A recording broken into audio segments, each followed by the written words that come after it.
और मैं आप सभी से यह पूछना चाहता हूँ कि इस कलयुग के दौर में आपके अनुसार हमारा परम लक्ष्य क्या होना चाहिए, भगवान की प्राप्ति या धन का संचय। जाहिर सी बात है, आप सभी के मत अलग अलग होंगे। कोई धन संचय को ही प्राथमिकता देता है तो कोई भगवान प्राप्ति को प्राथमिकता देता है। आप क्या सोचते हैं, मुझे कमेंट सेक्शन में ज़रूर बताइएगा। और मेरा क्या विचार है इस बारे में, वो इस वीडियो के माध्यम से मैं आपको समझाऊंगा। आशा करता हूँ आप ध्यान से सुनेंगे। मेरा नाम है अमन और मैं आप सभी का हार्दिक वैसे प्रेम अभिनंदन करता हूँ हमारे YouTube चैनल ज्ञान दूत पर।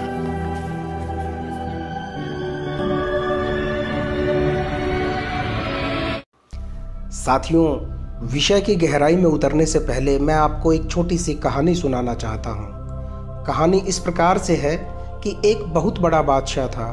उसने बड़ी बड़ी लड़ाइयाँ जीती और कई मुल्क फतह किए, लेकिन जब वह बूढ़ा हो गया और बीमार रहने लगा तो एक दिन बुलावा भेज उसने अपने वज़ीर को बुलवाया और उससे कहने लगा कि मेरी मृत्यु के पश्चात जब मेरा जनाजा निकले तो मेरे दोनों हाथ कफन से बाहर रखना, ताकि सारे जहां को यह इल्म हो जाए कि इतना बड़ा बादशाह भी जब दुनिया से रुखसत हुआ तो उसके दोनों हाथ खाली थे। यह कहानी आप सभी ने अवश्य ही सुनी होगी, लेकिन आश्चर्य की बात तो यह है कि इतने असंतोषजनक अंत के विषय में जानने के बाद भी हम धन संपदा की अपनी लिप्सा नहीं त्याग पाते। इतिहास ऐसे अनेक उदाहरणों का साक्षी है जहां धन दौलत, राजपाट, भोग विलास से सुख की आकांक्षा रखने वाले अतृप्त एवं दुखी ही संसार से विदा हो गए। धन संपदा एकत्र करने का जुनून जब इंसान पर हावी होने लगता है तो वह अपनी सभी मर्यादाओं को तोड़ बैठता है, फिर चाहे वे पारिवारिक हों, सामाजिक या फिर नैतिक। इसी कारण कुटुंब टूटते हैं, दिलों में दरारें पड़ने लगती हैं। चारों ओर धन के अंबार तो दिखाई देते हैं, परंतु उनके बीच भी वह व्यक्ति संतोष को तलाशता फिरता है। अपने मन के दुख को दूर करने के लिए वह प्रायः अपने धन का प्रयोग अनुचित विषयों में भी कर डालता है, जिससे नैतिक व चारित्रिक पतन होने लगता है। साथियों, अब आप ही बताइए, चरित्र से गिरे व्यक्ति से अधिक दरिद्र इस संसार में और कौन हो सकता है? और यदि मनुष्य की प्रत्येक दौड़ का लक्ष्य अंत में आंतरिक शांति व आनंद को ही पाना है, तो फिर क्यों न उस आनंद के स्रोत परमात्मा को ही प्राप्त कर लिया जाए। हमारे उपनिषदों और वेदों का भी कथन है कि परमात्मा ही सबको आनंद प्रदान करते हैं। केवल धन से कभी भी मनुष्य की तृप्ति नहीं हो सकती।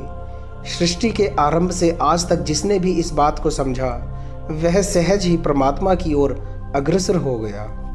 मीराबाई, गौतम बुद्ध और भगवान महावीर जैसे सब ने भौतिक ऐश्वर्य की जगह आत्मिक आनंद को ही श्रेष्ठ माना और ऐसे धन की खोज में निकल पड़े। किंतु साथियों, मेरे कहने का यह भाव बिल्कुल भी नहीं कि धन धान्य का हमारे जीवन में कुछ भी लाभ नहीं और यह सर्वथा त्याज्य है। ऐसा होता तो गृहस्थ जीवन कैसे चलेगा? लेकिन मनुष्य का मुख्य उद्देश्य भक्ति रूपी धन का संचय होना चाहिए, उस ईश्वरीय सत्ता का साक्षात्कार होना चाहिए, क्योंकि उसे जानने के बाद ही मनुष्य धन का भी विवेकपूर्ण लाभ उठा सकता है। तभी वह धन का स्वामी बनकर साधक रूप में उसका उपयोग कर सकता है, न कि धन की दास्ता स्वीकार करके उसके अर्जन को ही अपना साध्य बना लेता है। इसलिए भगवान श्री कृष्ण, भगवान श्री राम और राजा श्री जनक जी जैसी विभूतियाँ अपार धन संपदा के बीच रहकर भी विधेय कहलाई। कहते हैं कि घी का सेवन तभी ऊर्जा देता है जब व्यक्ति को ज्वर न हो। इंसान जब ईश्वरीय साक्षात्कार के पश्चात आसक्ति, वासनाओं जैसे ज्वर से निजात पाकर धन रूपी घी का सेवन करता है, तभी वह धन उसके उत्थान का कारण बनता है, अन्यथा नहीं। साथियों, यह वीडियो यहीं समाप्त होती है और मैं ये आशा करता हूँ कि अपने इस छोटे से प्रयत्न और इस छोटी सी वीडियो के माध्यम से मैं आपको हमारे कलयुग के परम लक्ष्य के बारे में जानकारी दे पाया हूँगा। आगे तो आपकी मर्ज़ी है। मैं फ़िलहाल अपनी वाणी को विराम देता हूँ। अगले फिर किसी वीडियो में मुलाकात होगी। तब तक के लिए जय श्री राम, जय श्री कृष्णा और हर हर महादेव।